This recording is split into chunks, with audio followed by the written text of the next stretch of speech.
In war-torn Sierra Leone, 15-year-old Salma loses everything, only to be caged in her own father's house. She was silenced, betrayed, nearly sold, but from the ashes her voice rose and shook a nation. Don't miss this gripping tale of pain, power, and freedom. Subscribe now to Folktales by Noble, where African stories come alive. The iron gates creaked as they opened, scraping the gravel like the weary groans of a city still healing. Bowtown was different now. Its once bustling roads were quieter. Buildings stood like wounded soldiers, walls pocked with bullet holes, roofs sagging under the weight of war's memory. Charred trees lined the streets like tombstones, and the wind carried dust and silence. Salma Kamara stood on the edge of her father's compound, clutching a faded rice sack that held all she owned. 3 dresses, a half-used bar of soap, and a leather-bound notebook filled with lyrics and lullabies. Her bare feet ached, her black headscarf soaked with sweat. But it wasn't the heat that made her tremble. It was what lay beyond the gate. The house, once home, now seemed foreign. The ochre walls had been repainted. The mango tree in the center of the compound, under which she and her mother once played clapping games, had been chopped down.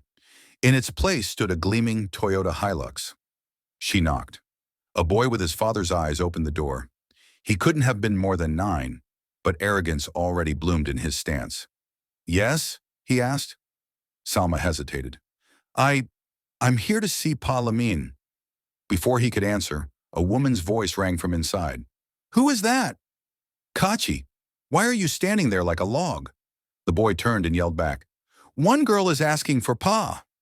Salma stepped aside as a tall, full-figured woman stormed toward the door, her jewel high and proud, her gold bangles jingling like warning bells. "Madame Onom." She paused at the door, eyes narrowing at the sight of the girl on the steps. Thin, dark-skinned, with large eyes that had seen too much. "You must be Salma," she said coolly, folding her arms. Salma nodded. So they finally sent you back. Come in. Wipe your feet first. Don't bring refugee dust into my house." Salma did as told and entered. The living room had changed. Imported sofas replaced the old raffia chairs. A glass cabinet showcased ceramic dolls and plastic fruits. The air smelled of foreign perfumes and bleach. Pa Lamine emerged from the hallway, older, thinner, grayer than she remembered. His shoulders slumped as though burdened by invisible weights. For a moment, he just stared. "Salma," he whispered, barely meeting her eyes. "You've grown." She tried to smile. "Ma died in the raid." He nodded solemnly and pulled her into a limp embrace. "This is your home too," he murmured, but the words felt like sand, grainy and slipping through fingers. Onom's scoff broke the moment. Home? Don't mislead the girl. She can stay, yes, but she must know her place." And that was how it began. The next morning, Salma awoke before the sun. She slept on a mat near the back door, beside a rusting freezer that hadn't worked in years. Her notebook of songs lay hidden beneath her pillow, its leather edges fraying. She clutched it like a child would a talisman. Her chores were listed on a paper stuck to the fridge with a magnet. Sweep compound, fetch water. Wash boys' uniforms, cook rice. Mop parlor, clean toilets. There was no mention of school. When she asked, Onom's voice turned sharp. "School? Who will pay for your school? You think money falls from trees?" Pa Lamine said nothing. So Salma worked, day after day. She scrubbed floors until her knuckles bled, cooked stews she wasn't allowed to eat, and ironed the uniforms of children who mocked her. "Kunta Kinte," her stepbrother Ibuka once yelled as she carried a basin of water on her head. The younger boy, Kachi, burst into laughter. "You look like house help from Nollywood movie," he added. Salma said nothing. She'd learned silence was safer. In the privacy of the small laundry room behind the house, Salma would hum to herself. Her voice, soft and haunting, rose like incense. She sang the songs her mother taught her in the camps, songs of hope and lost lands, songs with no known origin but deep roots. "Mama say no cry today, the sun go shine another way." It was the only place she felt alive. One afternoon, while wringing a soaked bedsheet, she didn't hear Onomi enter. Is this why you're so slow? You're here singing instead of working? Startled, Salma dropped the sheet. I'm sorry, Mom. Onome's face was cold. Your voice won't feed you. If I hear nonsense singing again, I'll pour pepper in that mouth. Salma nodded quickly, eyes lowered. But that night under the mosquito net, she sang again, softly, a whisper of resistance. She opened her notebook and added a verse. The house is big, but I am small. They tell me I'm nothing at all. But deep in me a fire burns, and one day the world will turn. She slept with her fingers wrapped around her pen, dreaming of a stage with no walls, no chains. One Sunday, as Onomi prepared to attend church in her elaborate wrapper and beaded earrings, she called Salma to her room. Polish my shoes, quickly! Salma knelt and began cleaning the black heels. Onomi sat, scrolling through her phone. You remind him, you know, she said suddenly. Salma froze. That village woman, your mother. He never stopped loving her. Even when she left, even when I came in. He still lit candle for her every December. Salma didn't know what to say. Onome leaned forward. You're lucky I let you stay, but don't think for 1 second that this is your home. You're a guest, and even guests know when to keep quiet. She stood and adjusted her geel in the mirror. Make jollof before we come back. Don't oversalt it again. Salma's only ally, if he could be called that, was an old neighbor named Uncle Francis, a limping tailor who sometimes waved at her when she fetched water. He'd once sewn dresses for her mother. You dey okay? He asked one day, eyes scanning her worn clothes. She nodded. Yes, sir. You look like her. Same fire in the eyes. Salma smiled faintly. That evening, she dared to wave at him when she passed. From behind the curtain, Onomi saw it. That night, Salma's dinner was denied. Palamine said nothing, as always. Bowtown continued its slow recovery. A new school opened near the old market square. Salma watched from the gate as children in blue uniforms chattered past. She ached to join them. She began waking earlier, finishing chores faster, just to stand at the window and listen to their songs. One morning she heard a teacher shouting, Class! Who can tell me the capital of Ghana? Silence. Salma whispered, Accra. In the kitchen, she scribbled the names of West African countries on the back of a paper bag. Then one Tuesday, everything changed. It was laundry day. Salma was washing bed sheets in the backyard, humming lowly. She didn't know that a teenage neighbor named Zainab was recording on TikTok from her balcony. The girl zoomed in, fascinated by the purity of the voice coming from a girl scrubbing like a servant. She uploaded the video with the caption, This house girl's voice, Nigerian idols. Within hours, it exploded. But Salma didn't know. Not yet. She finished washing, hung the clothes, and returned to scrubbing pots. She didn't see Pa Lamine scrolling through his phone, brow furrowed. Didn't see Onome pacing in the living room. Didn't know that millions of people were now hearing her voice across the internet. All she knew was that the sun was hot, the chores were endless, and her dreams were still caged in a notebook under her pillow. But the cracks had started to form.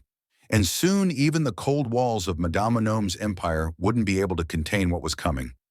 The rooster's crow had barely faded when Salma began to hum. The air was still damp with dew, the dawn sky painted in thin strokes of lavender and ash. As her broom swept sand and dead leaves from the compound, her voice rose, soft, steady, aching. It was her ritual now, her solace. Where silence pressed too heavily, she filled it with melody. Her songs weren't loud, not the kind that demanded attention, but they carried something deeper, a tenderness, a longing, notes that trembled, as if unsure whether they were allowed to exist at all. Ah, Ngu Mabile, sleep child, the moon guards you. The lullabies of her people, Menda songs her mother had whispered beside smoky lanterns and ration fires, were etched into Salma's bones. Each note was an echo from the past, a flicker of the life she had lost. By mid-morning, she was at Madame Onome's shop just down the road. The store, named Onome Ventures, Textiles and Gold, sat like a bright gem among cracked buildings. Salma's job was to scrub the storefront tiles every Thursday. She didn't complain. Outside, she could breathe. Bucket beside her, rag in hand, she knelt and began scrubbing and singing, Ni ta lale no ta mo. Let the river carry the sorrow away. Across the street, a group of teens were rehearsing TikTok dances in front of a tailor shop. Bowtown was trying to smile again, one viral video at a time. Among them was 17-year-old Maria Tu, a sharp-eyed girl with tight braids and a phone always in hand. As her friends practiced, Maria Tu froze. "Wait," she said, turning toward the voice. The others followed her gaze. Across the street was a skinny girl, barefoot, scrubbing stone with a worn rag. But her voice, it didn't match the image. It soared. "Yo," Maria Tu whispered, already opening her camera. "Is this real?" She didn't call out, didn't want to interrupt. Instead, she recorded 30 seconds of the girl's raw, heartbreaking voice, her fingers trembling slightly. She posted it with a simple caption, "Voice of an Angel from Bow Real Talent, Sure Africa Rising." The video caught fire. By nightfall, it had reached 5,000 views. By morning, it was on Sierra Leonean Twitter. By the next day, Nigerian influencers were reposting it with tears and heart emojis. Music lovers from Ghana to Kenya began asking, "Who is this girl? Where is she? Why isn't she famous?" Afro Pulse Records, a major Nigerian label known for discovering grassroots talent, saw the clip on a Lagos music blogger's page. Their top scout, C. Bankole, replayed it 5 times. He didn't need more convincing. He drafted a letter within the hour, a full scholarship, music training in Lagos, mentorship, performance tours, and a path to stardom, all under the AfroPulse Rising Stars program. The message was sent through Facebook, WhatsApp, and email, all addressed to Salma Kamara, Bowtown. But in the house on Dambala Road, Salma knew nothing. She still cleaned, still cooked, still sang to herself at night with the thin window curtain closed against the world. In her hidden notebook, she wrote a new piece, a song titled "Ashes in My Own Home." They say this is where I come from, but I'm treated like smoke in the wind. No name on the door, no plate on the table, just echoes and chores and the dreams I pin. She wrote in the dark, by the light of the street lamp bleeding through the cracked Louvre windows, her pillow soaked with both sweat and unwept tears. Then one Saturday, as she was folding laundry on the veranda, she heard the gate creak open. A young courier approached, holding a brown envelope. "Letter for Salma Kamara," he said. She blinked.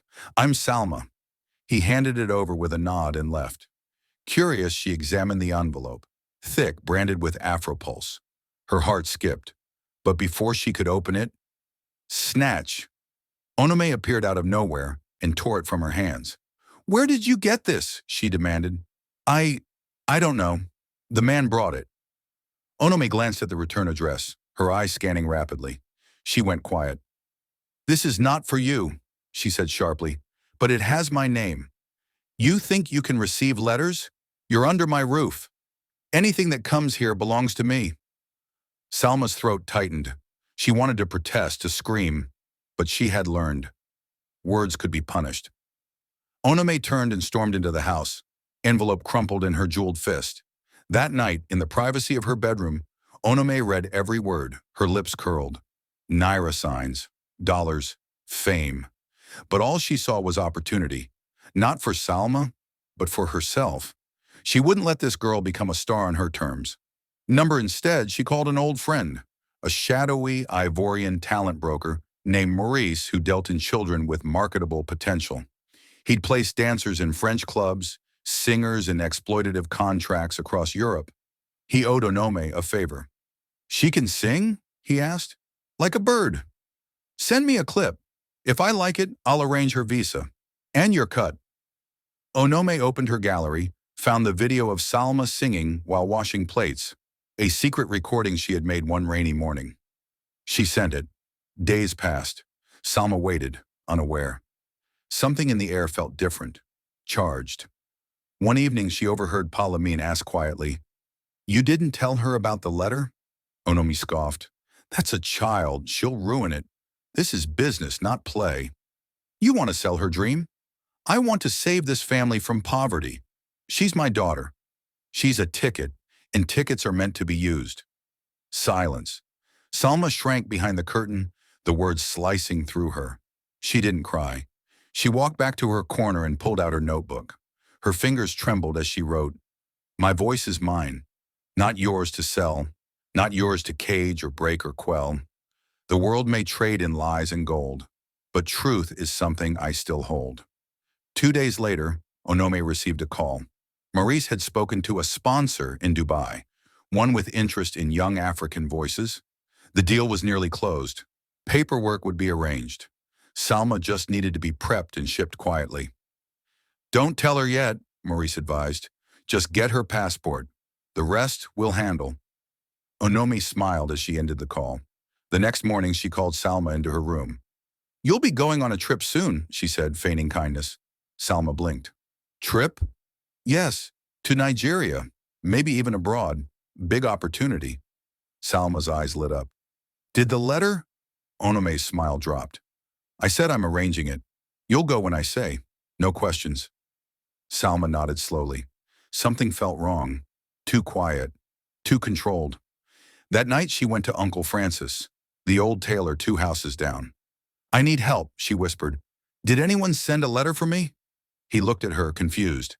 Then his face changed. "I saw a boy deliver something last week. Thought you'd be celebrating by now." He went inside and returned with his phone. Together they searched. There it was. The video. Voice of an angel from Bo. Over 2 million views. Salma stared, breath stolen from her chest. Her name was in the comments. Who is she? Why hasn't she been signed? This girl needs a record deal now. Then came the screenshot of the Afropulse letter, leaked online by the label to find her.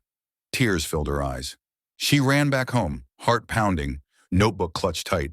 Inside, she tore open the floorboard beneath her mat and slipped in her songs, her hopes, and one silent vow. They would not sell her. They would not cage her voice, not without a fight.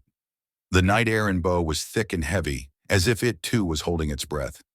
Inside the house, Salma moved silently, a rag in her hand and her heart thudding like a funeral drum. She had just finished scrubbing the kitchen when she heard it, Madame Onome's voice, low but urgent, coming from the parlor. "Yes, Mr. Hans, she's young, pure, voice like silk. I told you, no parents in the way. Her father? A broken man. He won't stop us. She's ripe for grooming. You send the deposit, I'll have her at the port by Thursday." Salma's hands froze. She crouched behind the kitchen door, every word piercing like a blade. Her breath caught. Mr. Hans, port grooming. Sell. Not sponsor, not scholarship. Sale. Terror and fury surged in her chest. Onome laughed lightly, continuing. "Just remember the deal. She sings for your investors. We split the cut. After that, she's yours." The call ended. Salma backed away, her legs weak. Her pulse thundered in her ears. It was no longer just greed. It was trafficking. She was to be packaged and shipped like stolen goods. She ran to the corridor, heart burning with disbelief, and knocked on Pa Lamin's bedroom door. "Papa," she whispered, "please, I need to talk to you." The door creaked open. Her father stood in his wrapper, eyes tired, lips pale. "Salma?" "I heard her," she said breathlessly. "She's going to sell me. To a man. She called him Mr. Hans. She said you wouldn't stop her." His eyes widened, but he said nothing. "Please, Papa, say something." He lowered himself onto the edge of his bed and buried his face in his hands. I failed you. I failed your mother. I'm a man without voice, without spine. You are my father," she said firmly. "You don't need to be rich. Just be brave. Just once." But he looked past her, past everything, a ghost of a man. She stood for a moment, then turned away. Something inside her snapped. She wouldn't beg anymore. That night, while the house lay still, Salma packed. Her notebook, a shawl, a plastic water bottle. She slid out the back door just as the muezzin's call stirred the early morning fog. She walked for nearly an hour, barefoot, trembling, until she reached the Taylor Street. She knocked softly on Mariatu's window. The girl stirred, confused. "Salma? I need your help, please." 10 minutes later, they were walking toward the edge of Bo, toward the burned-out shell of the refugee camp where Salma had once lived with her mother. The huts were still there, charred and collapsed. Rusted cooking pots, children's shoes buried in ash. Salma stood in the middle of the ruins. The rising sun bathed the scene in soft gold. She wrapped her shawl over her shoulders. "I want to sing something," she said. Mariatu nodded, opened her camera app, and began to film. Salma closed her eyes and sang. "Ashes in my own home, walls I cleaned but never owned. Born here but cast aside, my name erased, my song denied. I dreamed beneath a torn-up sky, wrote hope in dirt, refused to cry. Now I rise, I will not break. I sing for truth they tried to take." The video was posted that same morning. Caption, "She escaped being trafficked. Listen to her cry for freedom. Protect Salma, char ashes in my own home." Within hours, it went viral. By evening, the name Salma Kamara trended across Nigeria, Ghana, and Kenya. Who is trying to traffic this child? Her voice is a weapon. We must protect her. Afropulse, find her, now. Activists took up the cry. Human rights lawyers in Lagos tagged the Sierra Leonean government. Twitter was a battlefield, and Salma's voice was the fire. Then came the turning point. Tunde Olamide, CEO of Afropulse Records, posted a statement. "Salma Kamara is under threat. We tried to reach her weeks ago with a scholarship offer. Instead, she was nearly sold. We are offering her immediate legal protection, full sponsorship, and a place in Lagos under our Rising Stars program. This is no longer about music. This is about justice. Chernara protects Salma." At home, Onome's world began to crack. Her phone rang non-stop. Unknown numbers, messages, threats.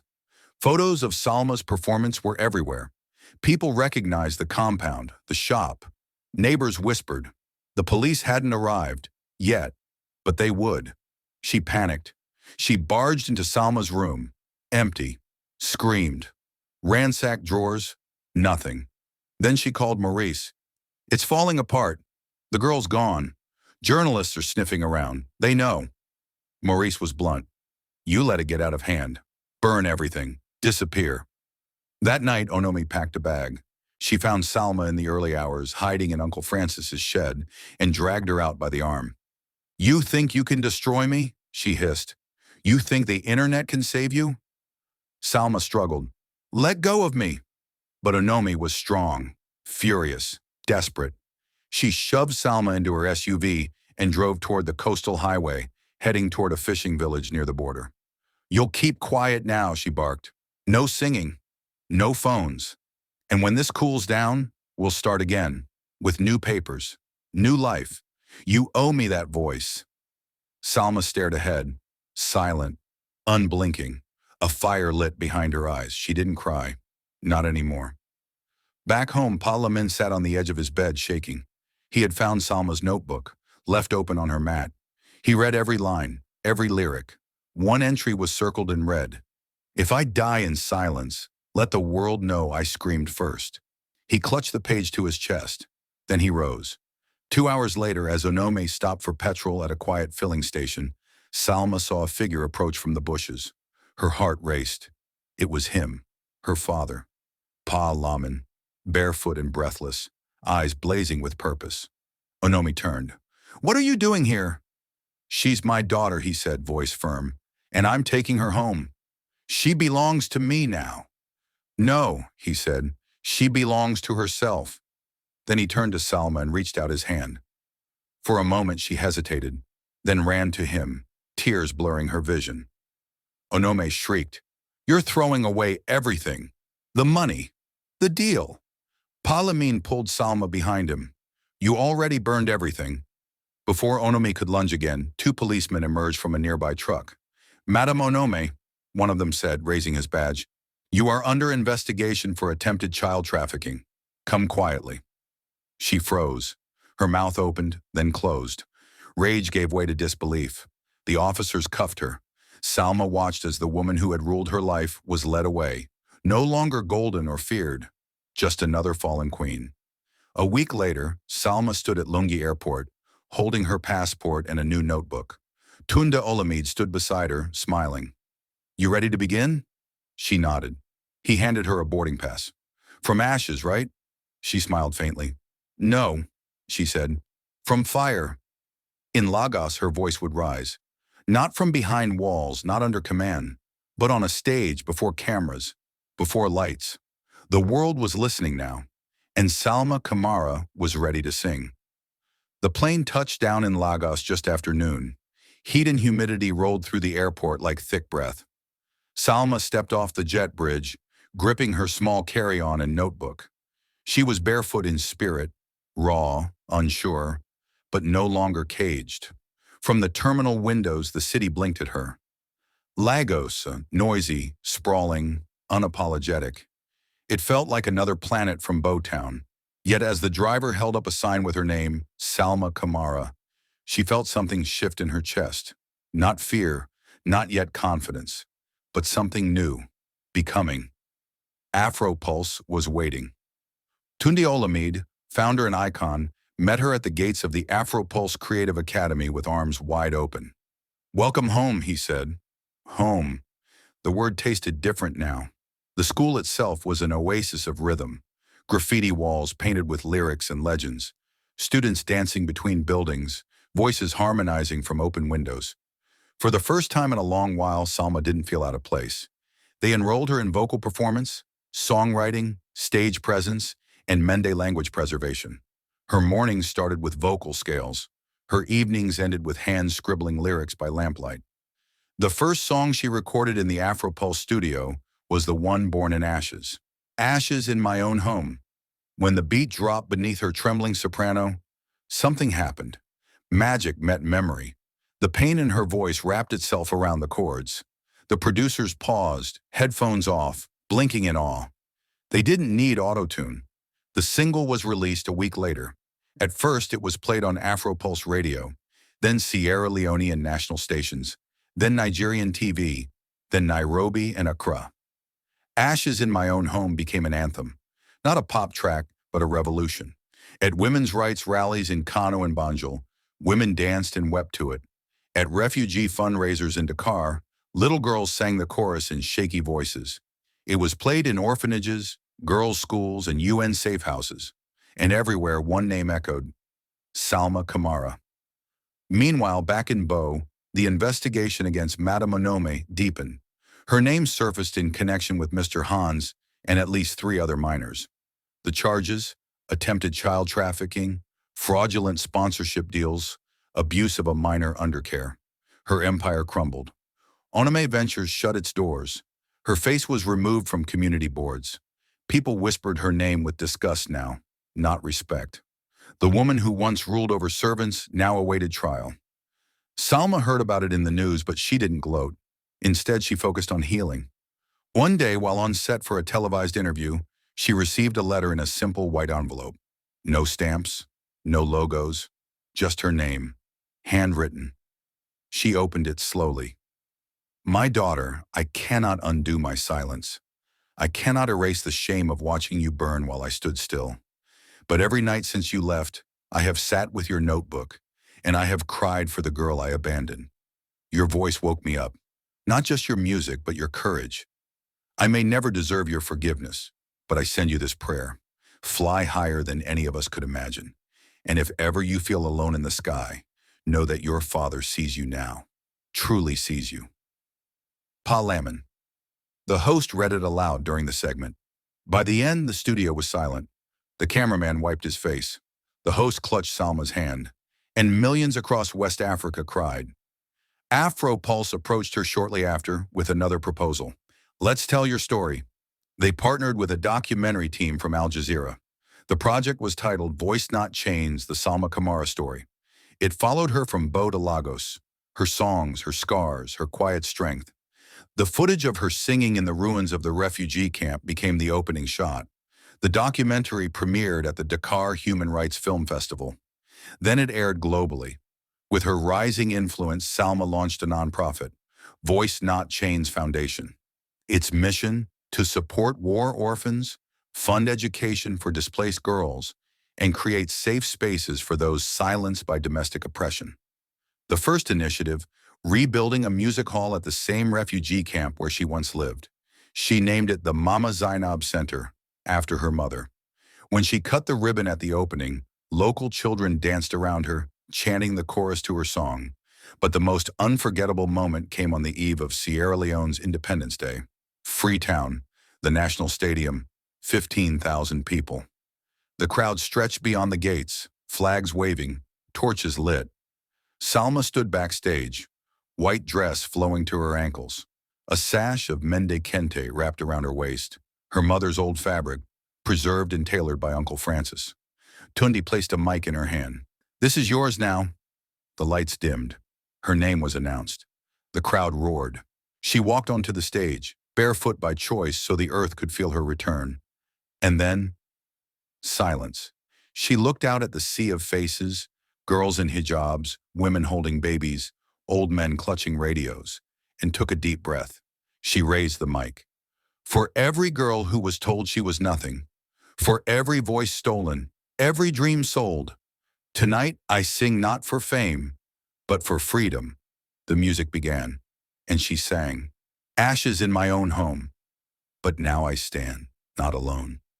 They tried to burn me, to erase my name, but I rose in fire, and I rose in flame." The crowd erupted, not just in cheers, but in song. Thousands sang with her. Her voice, a candle turned wildfire, moved through the air like prophecy. From war, from silence, from betrayal, she had risen, and the world listened. Thanks for watching. Please click here to subscribe for more engaging content.